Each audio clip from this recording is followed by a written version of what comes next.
ಮಿತ್ರರೇ ನಮಸ್ಕಾರ. ಮಿತ್ರರೇ, ಭಾರತ ಮತ್ತು ಸೌದಿ ಅರೇಬಿಯಾದ ನಡುವೆ ಒಂದು ಮಹತ್ವವಾದಂಥ ಮಾತುಕತೆ ನಡೆದಿದೆ. ಇದೀಗ ಅಮೆರಿಕಾಗೆ ಒಂದು ರೀತಿಯ ಟೆನ್ಷನನ್ನು ತರಿಸಿದೆ. ಅದೇನಂತಂದರೆ, ಭಾರತ ಮತ್ತು ಸೌದಿ ಅರೇಬಿಯಾ ನಡುವೆ ಏನೇ ವ್ಯಾಪಾರ ನಡೆದರೂ ಕೂಡ ಅದರಲ್ಲಿ ರೂಪಿ ಮತ್ತು ರಿಯಾಲನ್ನು ಬಳಸುವಂಥದ್ದು. ರಿಯಾಲ್ ಸೌದಿ ಅರೇಬಿಯಾದ ಕರೆನ್ಸಿ. ಕಳೆದ ತಿಂಗಳ ಹಿಂದೆ ಒಂದು ಸುದ್ದಿ ಬಂದಿತ್ತು ಮಿತ್ರರೇ.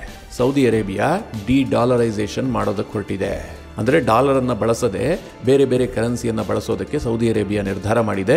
ಇದಕ್ಕೋಸ್ಕರವಾಗಿ ಅವರು ಚೀನಾದ ಯುವಾನ್ ಜೊತೆಗೆ ಒಪ್ಪಂದವನ್ನು ಮಾಡಿಕೊಳ್ತಾ ಇದ್ದಾರೆ.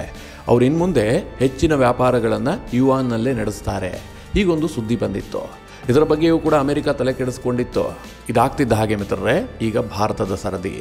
ಭಾರತದೊಂದಿಗೂ ಕೂಡ ಸೌದಿ ಅರೇಬಿಯಾ ರೂಪಿ ರಿಯಾಲ್ ನಡುವೆ ವ್ಯವಹಾರವನ್ನು ನಡೆಸಬೇಕು ಅಂತ ಬಯಸ್ತಾ ಇದೆ.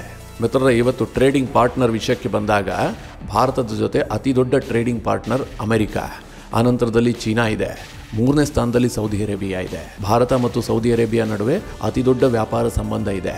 ಇಂಥ ಸಂದರ್ಭದಲ್ಲಿ ನಾವು ಡಾಲರನ್ನು ಬಳಸೋದು ಬೇಡ, ಬದಲಾಗಿ ರಿಯಾಲ್ ಮತ್ತು ರೂಪಿ ನಡುವೆ ವ್ಯವಹಾರ ಆಗಲಿ, ಈ ರೀತಿಯಾಗಿ ಮಾತುಕತೆ ನಡೀತಾ ಇದೆ. ಮಿತ್ರರೇ, ಭಾರತದ ಹಿತದೃಷ್ಟಿಯಿಂದ ಮತ್ತು ಸೌದಿ ಅರೇಬಿಯಾದ ಹಿತದೃಷ್ಟಿಯಿಂದ ಇದೊಂದು ಮಹತ್ವದ ಬೆಳವಣಿಗೆಯಾಗಿದೆ. ನಮ್ಮ ಎಕಾನಮಿಯನ್ನು ಸ್ಟ್ರಾಂಗ್ ಮಾಡ್ಕೊಳ್ಬೇಕು, ನಮ್ಮ ರೂಪಾಯಿಯನ್ನು ಭದ್ರ ಮಾಡ್ಕೊಳ್ಬೇಕು ಅಂತಂದರೆ ಇದು ಬಹಳ ಇಂಪಾರ್ಟೆಂಟ್ ಆಗುತ್ತೆ. ಅದು ಹೇಗೆ, ಯಾಕೋಸ್ಕರವಾಗಿ ಭಾರತ ಈ ನಿರ್ಧಾರವನ್ನು ತೆಗೆದುಕೊಂಡಿದೆ, ಈ ರೂಪಿ ರಿಯಾಲ್ ನಡುವೆ ವ್ಯಾಪಾರ ವ್ಯವಹಾರ ಆದರೆ ಏನೆಲ್ಲ ಬೆನಿಫಿಟ್ ಇದೆ, ಇದೆಲ್ಲದನ್ನು ಕೂಡ ಇವತ್ತಿನ ಈ ವಿಡಿಯೋದಲ್ಲಿ ನಿಮಗೆ ತಿಳಿಸ್ಕೊಡುವಂಥ ಪ್ರಯತ್ನ ಮಾಡ್ತೀನಿ. ನೀವು ಈ ವಿಡಿಯೋನ ಕೊನೆವರೆಗೂ ಮಿಸ್ ಮಾಡದೆ ನೋಡಿ. ಮಿತ್ರರೇ, ಇತ್ತೀಚೆಗಷ್ಟೇ ಈ ಆರ್ಥಿಕತೆ ಬಗ್ಗೆ ಸುದ್ದಿ ಪ್ರಸಾರ ಮಾಡುವ ಎಲ್ಲ ಪತ್ರಿಕೆಗಳು ಕೂಡ ಒಂದು ವರದಿಯನ್ನು ಪ್ರಕಟಿಸಿದ್ವು. ಅದೇನಂತಂದರೆ, RBI ಡಿ-ಡಾಲರೈಸೇಷನ್ಗೆ ಪ್ರಯತ್ನ ಮಾಡ್ತಾ ಇದೆ. ಡಿ-ಡಾಲರೈಸೇಷನ್ಗೆ ಒತ್ತು ಕೊಡಬೇಕು ಅಂತ RBI ಹೇಳ್ತಾ ಇದೆ. ಹೀಗಂತ ಎಲ್ಲ ಪತ್ರಿಕೆಗಳಲ್ಲೂ ಕೂಡ ವರದಿಯಾಗಿತ್ತು. ಇದು ಒಂದು ರೀತಿಯ ಸಂಚಲನವನ್ನು ಸೃಷ್ಟಿಸಿತ್ತು. ಯಾಕೆಂತಂದರೆ, ಇವತ್ತು ಕೂಡ ಭಾರತ ಅಂತಾರಾಷ್ಟ್ರೀಯ ವ್ಯಾಪಾರ ವ್ಯವಹಾರಕ್ಕೆ ನೆಚ್ಚಿಕೊಂಡಿರುವಂಥದ್ದು ಸ್ವಿಫ್ಟ್ ಪೇಮೆಂಟ್ ಸಿಸ್ಟಮ್. ಇಲ್ಲಿ ಬಳಕೆಯಾಗುವಂಥದ್ದು ಡಾಲರ್. ಇವತ್ತು ಭಾರತ ಮಾತ್ರ ಅಲ್ಲ, ಇಡೀ ವಿಶ್ವದಲ್ಲಿ ಡಾಲರನ್ನು ಬಳಸಿಯೇ 70% ವ್ಯಾಪಾರ ವ್ಯವಹಾರ ನಡೆಯುತ್ತೆ. ಜಗತ್ತಿನ ಯಾವುದೇ ಅಂತಾರಾಷ್ಟ್ರೀಯ ವ್ಯಾಪಾರ ವ್ಯವಹಾರ ನಡಿಬೇಕು ಅಂತಂದರೆ ಅಲ್ಲಿ ಡಾಲರ್ ಬಳಕೆ ಆಗುತ್ತೆ. ಇಂಥ ಸಂದರ್ಭದಲ್ಲಿ ಭಾರತ ಡಿ-ಡಾಲರೈಸೇಷನ್ ಬಗ್ಗೆ ಯೋಚನೆ ಮಾಡ್ತಾ ಇದೆ. ಅದಕ್ಕೋಸ್ಕರವಾಗಿ ಒಂದು ಪ್ರಯತ್ನ ಮಾಡ್ತಾ ಇದೆ. ಈ ಸುದ್ದಿ ಸಂಚಲನ ಸೃಷ್ಟಿಸಿತ್ತು. ಮಿತ್ರರೇ, RBI ಇದಕ್ಕೊಂದು ಪಕ್ಕಾ ಪ್ಲಾನ್ ಮಾಡಿಕೊಂಡಿದೆ. ಈ ಡಿ-ಡಾಲರೈಸೇಷನ್ ಅಂತ ಹೇಳಿದ ತಕ್ಷಣ ಅದಾಗುವಂಥದ್ದಲ್ಲ. ಇವತ್ತು ರಾತ್ರಿ ಕಳೆದು ನಾಳೆ ಬೆಳಗಾಗುವಷ್ಟರಲ್ಲಿ ಡಿ-ಡಾಲರೈಸೇಷನ್ ಆಗಿ ಹೋಗುತ್ತೆ, ನಾವು ಡಾಲರನ್ನು ಬಳಸೋದಿಲ್ಲ ಅಂತ ಹೇಳೋದಕ್ಕೆ ಸಾಧ್ಯವೇ ಇಲ್ಲ. ಏಕೆಂದರೆ ಈ ಡಾಲರ್ ಅನ್ನುವಂಥದ್ದು ಆರ್ಥಿಕತೆಯಲ್ಲಿ ಬಹಳ ಆಳವಾಗಿ ಬೇರೂರಿದೆ. ಇದನ್ನು ಬದಲಾಯಿಸಿ ನಾವು ಬೇರೊಂದು ಪೇಮೆಂಟ್ ಸಿಸ್ಟಮನ್ನು ಬಳಸಬೇಕು ಅಂತಂದರೆ ವರ್ಷಗಳೇ ಬೇಕಾಗುತ್ತೆ. ಇದಕ್ಕೆ RBI ಏನು ಟಾರ್ಗೆಟ್ ಇಟ್ಕೊಂಡಿದೆ ಅಂತಂದರೆ ಕನಿಷ್ಠ 30 ವರ್ಷ. ಮುಂದಿನ 30 ವರ್ಷದಲ್ಲಿ ನಾವು ಡಾಲರ್ ಬಳಕೆಯನ್ನು ಆದಷ್ಟು ಕಡಿಮೆ ಮಾಡಬೇಕು. ಆದಷ್ಟು ಅಂತಂದರೆ ಝೀರೋಗೆ ತರಬೇಕು ಅನ್ನುವಂಥದ್ದು ಉದ್ದೇಶ. ಆದರೆ ಅಷ್ಟು ಸಾಧ್ಯವಾಗುತ್ತೋ ಇಲ್ವೋ, ಆದರೆ ಆ ಪ್ರಯತ್ನಕ್ಕೆ RBI ಕೈ ಹಾಕಿದೆ. ಆರಂಭದಲ್ಲಿ ಒಂದು 10-20 ಬಿಲಿಯನ್ನಷ್ಟು ರೂಪಾಯಿಯಲ್ಲಿ ಟ್ರೇಡ್ ನಡೆಸುವಂಥದ್ದು, ಹಾಗೆ ಮುಂದುವರಿಸಿಕೊಂಡು ಹೋಗಿ ಕಂಪ್ಲೀಟಾಗಿ ರೂಪಾಯಿಯಲ್ಲೇ ವ್ಯವಹಾರ ನಡೆಸೋದಕ್ಕೆ RBI ಚಿಂತನೆ ನಡೆಸ್ತಾ ಇದೆ. ಆ ಒಂದು ಪ್ರಯತ್ನಕ್ಕೆ ಮುಂದಾಗ್ತಾ ಇದೆ. ಮಿತ್ರರೇ, ಈ ಡಿ-ಡಾಲರೈಸೇಷನ್ಗೆ ನಮ್ಮ ಮೊದಲ ಸ್ಟೆಪ್ ಅಂತಂದರೆ ಅದು ರಷ್ಯಾ ಜೊತೆಗಿನ ವ್ಯಾಪಾರ ಸಂಬಂಧ. ನಿಮಗೆಲ್ಲ ಗೊತ್ತು, ನಾನು ಹಿಂದೆ ಹಲವಾರು ಬಾರಿ ಹೇಳಿದ್ದೀನಿ, ಯಾವಾಗ ರಷ್ಯಾ ಉಕ್ರೇನ್ ಮೇಲೆ ಯುದ್ಧ ಮಾಡ್ತೋ ಅಮೆರಿಕ ದಿಢೀರಂತ ಒಂದು ನಿರ್ಧಾರವನ್ನು ಕೈಗೊಳ್ತು. ಅಮೆರಿಕ ಮುಂದಾಲೋಚನೆ ಇಲ್ಲದೆ ಕೈಗೊಂಡಂಥ ನಿರ್ಧಾರ ಇದು. ಅಮೆರಿಕ ಏನು ಮಾಡ್ತು ಅಂತಂದರೆ ರಷ್ಯಾವನ್ನು ಸ್ವಿಫ್ಟ್ ಪೇಮೆಂಟ್ ಸಿಸ್ಟಮ್ನಿಂದ ಹೊರ ಹಾಕಿಬಿಡ್ತು. ಇನ್ನು ಮುಂದೆ ರಷ್ಯಾ ಸ್ವಿಫ್ಟ್ ಪೇಮೆಂಟ್ ಸಿಸ್ಟಮನ್ನು ಬಳಸುವಂತಿಲ್ಲ ಅಂತ ಅಮೆರಿಕ ಆರ್ಡರ್ ಮಾಡ್ತು. ಇದರಿಂದ ಏನಾಯಿತು, ಭಾರತ, ಚೀನಾ ಸೇರಿದಂತೆ ಅನೇಕ ದೇಶಗಳು ಏನು ರಷ್ಯಾ ಜೊತೆಗೆ ಸಂಬಂಧವನ್ನು ಹೊಂದಿದ್ವು, ವ್ಯಾಪಾರ ಸಂಬಂಧ, ಅವುಗಳಿಗೆ ತೊಂದರೆ ಆಯಿತು. ಅಮೆರಿಕ ಏನು ಹೇಳುತ್ತೆ, ರಾತ್ರಿ ಬೆಳಗಾಗುವಷ್ಟರಲ್ಲಿ ನೀವು ರಷ್ಯಾ ಜೊತೆಗೆ ಯಾವುದೇ ವ್ಯಾಪಾರ ಇಟ್ಟುಕೊಳ್ಳುವಂತಿಲ್ಲ, ರಷ್ಯಾ ಜೊತೆಗೆ ಸ್ವಿಫ್ಟ್ ಪೇಮೆಂಟ್ ಸಿಸ್ಟಮನ್ನು ಬಳಸುವಂತಿಲ್ಲ ಅಂತ ಅಮೆರಿಕ ಹೇಳುತ್ತೆ. ಆದರೆ ನಾವು ರಷ್ಯಾವನ್ನೇ ಹಲವಾರು ವಿಚಾರಕ್ಕೆ ನೆಚ್ಚಿಕೊಂಡಿದ್ವಿ. ನಮಗೆ ಇವತ್ತಿಗೂ ಕೂಡ ಫರ್ಟಿಲೈಸರ್ ರಷ್ಯಾದಿಂದನೇ ಬರಬೇಕು. ಪೆಟ್ರೋಲ್, ಡೀಸೆಲ್ ನಾವು ಬೇರೆಯಿಂದನೂ ತರಿಸ್ಕೊಳ್ಬಹುದು. ಫರ್ಟಿಲೈಸರ್, ನಮ್ಮ ಕೃಷಿಗೆ ಬೇಕಾದಂಥ ಫರ್ಟಿಲೈಸರ್ ರಷ್ಯಾದಿಂದ ಬರಬೇಕು. ಅದನ್ನು ನಾವು ನಿಲ್ಲಿಸೋದಕ್ಕೆ ಸಾಧ್ಯವ? ಅದಕ್ಕೇನಾದರೂ ಒಂದು ಪೇಮೆಂಟ್ ಮೆಥಡ್ ಬೇಕಲ್ಲ. ಅದಕ್ಕೆ ಭಾರತ ಆಲ್ಟರ್ನೇಟಿವನ್ನು ಹುಡುಕೋದಕ್ಕೆ ಶುರು ಮಾಡ್ತು. ಆಗ ರಷ್ಯಾ ಏನು ಆಫರ್ ಕೊಡ್ತು, ರೂಪಿ ಮತ್ತು ರೂಬೆಲ್ ನಡುವೆ ವ್ಯವಹಾರವನ್ನು ನಡೆಸೋಣ, ಈ ರೀತಿಯ ಒಂದು ವ್ಯಾಪಾರವನ್ನು ಜಾರಿಗೆ ತರೋಣ ಅಂತೇಳಿ ರಷ್ಯಾ ಹೊರಟಿತು. ಅದರಲ್ಲಿ ಸಕ್ಸಸ್ ಕೂಡ ಆಯಿತು. ಭಾರತ ಮತ್ತು ರಷ್ಯಾ ನಡುವೆ ಈಗ ರೂಪಿ ಮತ್ತು ರೂಬೆಲ್ ನಡುವೆ ವ್ಯವಹಾರ ನಡೀತಾ ಇದೆ. ಮಿತ್ರರೇ, ರಷ್ಯಾ ಇದರಲ್ಲಿ ಬಹಳಷ್ಟು ಸಕ್ಸಸ್ ಕಂಡಿದೆ. ರಷ್ಯಾ ಇವತ್ತು ಆರ್ಥಿಕವಾಗಿ ಕೊಲ್ಯಾಪ್ಸ್ ಆಗಿ ಹೋಗಬೇಕಾಗಿತ್ತು. ಯಾಕೆಂದರೆ ಅಮೆರಿಕ ಕೈಗೊಂಡ ನಿರ್ಧಾರದಿಂದ ರಷ್ಯಾದಿಂದ ಅಮೆರಿಕದ ಎಲ್ಲ ಕಂಪನಿಗಳನ್ನು ಕೂಡ ವಾಪಸ್ ಕರೆಸಿಕೊಳ್ಳಾಯಿತು. ರಷ್ಯಾದಲ್ಲಿ ಯಾವುದೇ ಅಮೆರಿಕನ್ ಕಂಪನಿಗಳಿಲ್ಲ. ಜೊತೆಗೆ ಈ ಸ್ವಿಫ್ಟ್ ಪೇಮೆಂಟ್ ಸಿಸ್ಟಮ್ ಕೂಡ ಇಲ್ಲ. ರಷ್ಯಾ ಅಂತಾರಾಷ್ಟ್ರೀಯವಾಗಿ ಟ್ರೇಡ್ ನಡೆಸೋದಕ್ಕೆ ಸಾಧ್ಯ ಇಲ್ಲ. ಅವರ ಎಲ್ಲ ಟ್ರೆಸರಿ ಬಿಲ್ಗಳಿರಬಹುದು, ಬಾಂಡ್ಗಳಿರಬಹುದು, ಎಲ್ಲದೂ ಕೂಡ ಕೊಲ್ಯಾಪ್ಸ್ ಆಯಿತು. ಇಂಥ ಸಂದರ್ಭದಲ್ಲಿ ರಷ್ಯಾಗೆ ಬಹಳಷ್ಟು ಆರ್ಥಿಕವಾಗಿ ಹಿನ್ನಡೆ ಆಗ್ತಾ ಇತ್ತು. ಆದರೆ ರಷ್ಯಾ ಎದೆಗುಂದಲಿಲ್ಲ. ಅವ್ರೇನು ಮಾಡಿದ್ರು, ಲೋಕಲ್ ಕರೆನ್ಸಿಯಲ್ಲಿ ವ್ಯವಹಾರವನ್ನು ಶುರು ಮಾಡಿಬಿಟ್ರು. ಚೈನಾ ಜೊತೆಗೆ ಯುವಾನ್ ಮತ್ತು ರೂಬೆಲ್ ನಡುವೆ ವ್ಯವಹಾರ, ಸೌದಿ ಅರೇಬಿಯಾ ಜೊತೆಗೆ ರಿಯಾಲ್ ಮತ್ತು ರೂಬೆಲ್ ನಡುವೆ ವ್ಯವಹಾರ. ಇನ್ನೊಂದು ಕಡೆ ಯುರೋಪ್ ದೇಶಗಳ ಜೊತೆಗೂ ಕೂಡ ರಷ್ಯಾದ ಸಂಬಂಧ ಇದೆ. ಅಮೆರಿಕ ಹೇಳಿದ ತಕ್ಷಣ ಪೂರ್ತಿಯಾಗಿ ನಿಂತು ಹೋಗಿಲ್ಲ. ಅವರಿಗೆ ಪೇಮೆಂಟ್ಗೆ ಏನು ರಷ್ಯಾ ಆರ್ಡರ್ ಮಾಡ್ತು ಅಂತಂದರೆ, ನೀವು ನಮಗೆ ಪೌಂಡ್ ಕೊಟ್ಟು ರೂಬೆಲನ್ನು ಖರೀದಿ ಮಾಡಿ ನಮ್ಮ ರೂಬೆಲ್ನಲ್ಲೇ ನಮಗೆ ಹಣ ಕೊಡಬೇಕು.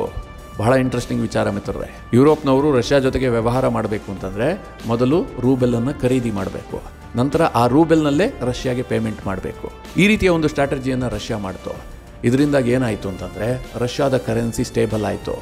ಆರಂಭದಲ್ಲಿ ರಷ್ಯಾದ ಕರೆನ್ಸಿ ಯಾವ ಮಟ್ಟಕ್ಕೆ ಕುಸಿತ ಕಂಡಿತ್ತು ಅಂತಂದರೆ $1ಗೆ 130-140 ರೂಬೆಲ್ಗೆ ಹೋಗಿತ್ತು. ನಂತರದಲ್ಲಿ ರೂಬೆಲ್ ಏನಾಗಿದೆ ಅಂತಂದರೆ ನಮ್ಮ ರೂಪಾಯಿಗಿಂತಲೂ ಕೂಡ ಸ್ಟ್ರಾಂಗ್ ಆಗಿದೆ. ಆ ರೀತಿಯಾಗಿ ರಷ್ಯಾ ನಿರ್ಧಾರವನ್ನು ತೆಗೆದುಕೊಳ್ತು. ಹೀಗಾಗಿ ಡಿ-ಡಾಲರೈಸೇಷನ್ಗೆ ಮುನ್ನುಡಿ ಬರೆದಿದ್ದೇ ರಷ್ಯಾ. ಈ ರೀತಿಯಾಗಿ ಒಂದು ಮಾಡಬಹುದು. ಅಮೆರಿಕವನ್ನು ನೆಚ್ಚಿಕೊಂಡೇ ನಾವು ಬಹಳಷ್ಟು ಸಮಯ ಇರಬೇಕಾಗಿಲ್ಲ ಅಂಥೇಳಿ ಜಗತ್ತಿಗೆ ರಷ್ಯಾ ತೋರಿಸ್ಕೊಡ್ತು. ಮಿತ್ರರೇ, ಭಾರತಕ್ಕೆ ಇದರ ಅನಿವಾರ್ಯತೆಯೂ ಕೂಡ ಇದೆ. ಯಾಕೆಂದರೆ ಈ ಅಮೆರಿಕ ಊಸುರುವಳ್ಳಿ ದೇಶ, ಇದನ್ನು ನಂಬೋದಕ್ಕೆ ಸಾಧ್ಯ ಇಲ್ಲ. ಇವ್ರು ಯಾವಾಗ ಏನು ಬೇಕಾದರೂ ಮಾಡಬಹುದು. ಇವತ್ತು ರಷ್ಯಾವನ್ನು ಹೇಗೆ ಸ್ವಿಫ್ಟ್ ಪೇಮೆಂಟ್ ಸಿಸ್ಟಮ್ನಿಂದ ಹೊರಹಾಕಿದ್ದಾರೋ ನಾಳೆ ಭಾರತಕ್ಕೂ ಕೂಡ ಈ ಪರಿಸ್ಥಿತಿ ಎದುರಾಗಬಹುದು. ಭಾರತ ಒಂದು ಅತಿ ದೊಡ್ಡ ದೇಶ, ಅತಿ ದೊಡ್ಡ ಎಕಾನಮಿ. ನಾವು ದೂರದೃಷ್ಟಿಯನ್ನು ಕೂಡ ಇಟ್ಕೊಳ್ಬೇಕಾಗತ್ತೆ. ಇಂಥ ಪರಿಸ್ಥಿತಿ ಏನಾದರೂ ಬಂದರೆ, ಅಂದರೆ ಸ್ವಿಫ್ಟ್ ಪೇಮೆಂಟ್ ಸಿಸ್ಟಮ್ನಿಂದ ಭಾರತವನ್ನು ಹೊರಹಾಕಿದ್ರೆ ಭಾರತದ ಆರ್ಥಿಕತೆ ಕೊಲ್ಯಾಪ್ಸ್ ಆಗುತ್ತೆ. ಅಲ್ಲ, ಸುಮ್ಮನೆ ಹೇಗೆ ಹೊರ ಹಾಕ್ಬೋದು ಅಂತಂದರೆ ನಾವು ದೂರದೃಷ್ಟಿ ಇಟ್ಕೊಳ್ಬೇಕಾಗತ್ತೆ. ಯಾಕೆ ಅಂತಂದರೆ ಇವತ್ತು ಭಾರತಕ್ಕೆ ಪಾಕಿಸ್ತಾನ ಅತ್ಯಂತ ಎನಿಮಿ ದೇಶ.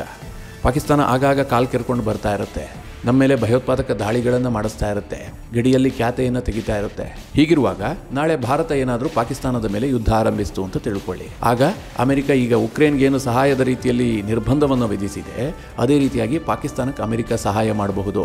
ಭಾರತವನ್ನು ಸ್ವಿಫ್ಟ್ ಪೇಮೆಂಟ್ ಸಿಸ್ಟಮ್ನಿಂದ ಹೊರಗಿಡಬಹುದು.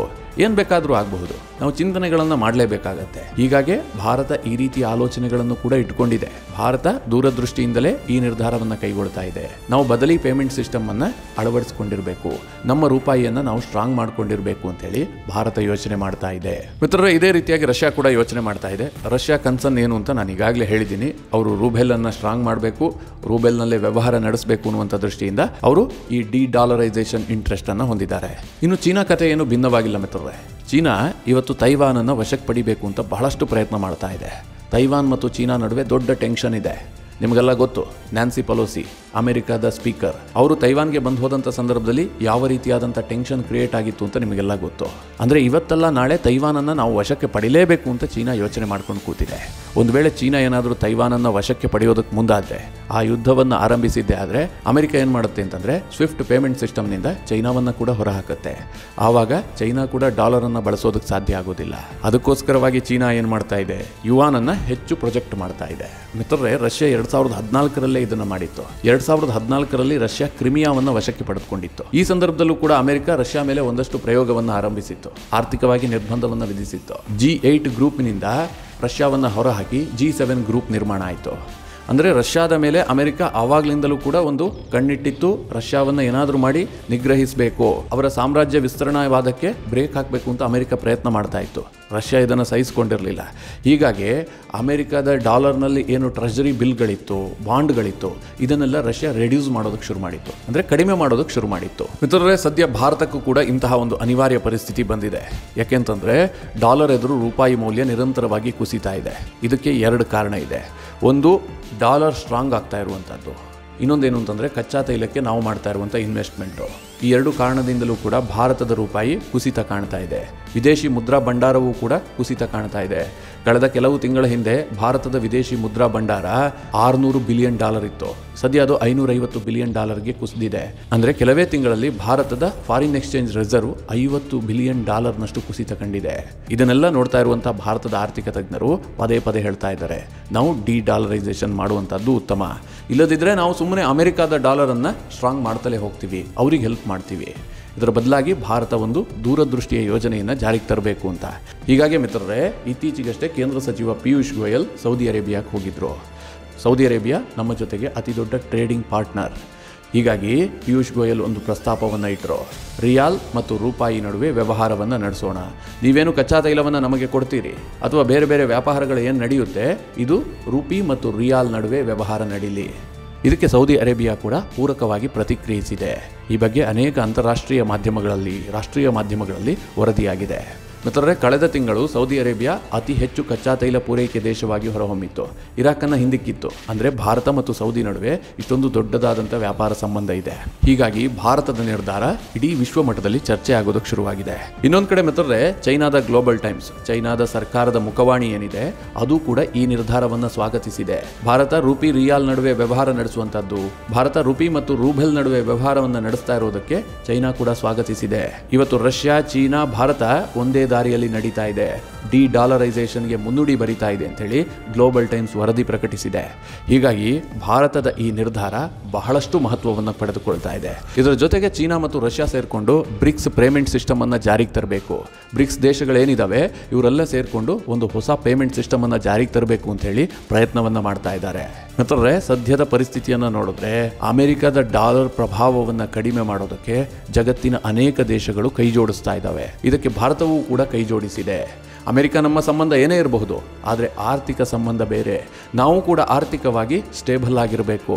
ರಾಜಕೀಯ ಸಂಬಂಧಗಳು ಏನೇ ಇರಬಹುದು, ಭಾರತ ಚೀನಾ ರಾಜಕೀಯ ಸಂಬಂಧ ಬಹಳ ಡಿಫ್ರೆಂಟ್ ಆಗಿದೆ. ನಮಗೆ ಗಡಿ ವಿಚಾರದಲ್ಲಿ ಖ್ಯಾತೆ ಇದೆ, ಅನೇಕ ವಿಚಾರದಲ್ಲಿ ಹೊಡೆದಾಡ್ತಾ ಇದ್ದೀವಿ. ಆದರೆ ಆರ್ಥಿಕತೆ ವಿಚಾರ ಬಂದಾಗ ನಮ್ಮ ನಿರ್ಧಾರಗಳು ಸಿಮಿಲರ್ ಇರ್ತವೆ. ಮಿತ್ರರೇ, ಇದಿಷ್ಟು ರುಪಿ ಮತ್ತು ರಿಯಾಲ್ ನಡುವೆ ವ್ಯವಹಾರ ಆರಂಭ ಆಗ್ತಿರೋದು, ಇದರಿಂದ ಏನು ಬೆನಿಫಿಟ್ಟು, ಭಾರತ ಯಾಕೆ ಡಿ-ಡಾಲರೈಸೇಷನ್ ಅತ್ತ ವಾಲ್ತಾ ಇದೆ, ಇದೆಲ್ಲದರ ಬಗ್ಗೆ ಮಾಹಿತಿ. ನಿಮ್ಮ ಅನಿಸಿಕೆ ಅಭಿಪ್ರಾಯಗಳನ್ನು ಕಮೆಂಟ್ ಮಾಡುವ ಮೂಲಕ ನಮಗೆ ತಿಳಿಸಿ. ಹಾಗೆ ನಿಮಗೆ ಈ ವಿಡಿಯೋ ಇಷ್ಟವಾದರೆ ಲೈಕ್ ಮಾಡಿ. ಜೊತೆಗೆ ನೀವಿನ್ನೂ ನಿಮ್ಮ ನೆಚ್ಚಿನ ಸಂಸ್ಕಾರ ಸೌರಭ ಯೂಟ್ಯೂಬ್ ಚಾನಲ್ನ ಸಬ್ಸ್ಕ್ರೈಬ್ ಮಾಡಿಲ್ಲ ಅಂತಾದರೆ ಈ ಕೂಡಲೇ ಸಬ್ಸ್ಕ್ರೈಬ್ ಮಾಡಿ. ಮುಂದಿನ ಎಲ್ಲ ಅಪ್ಡೇಟ್ಗಳ ನೋಟಿಫಿಕೇಷನ್ಗಾಗಿ ಬೆಲ್ ಐಕಾನ್ ಒತ್ತಿ.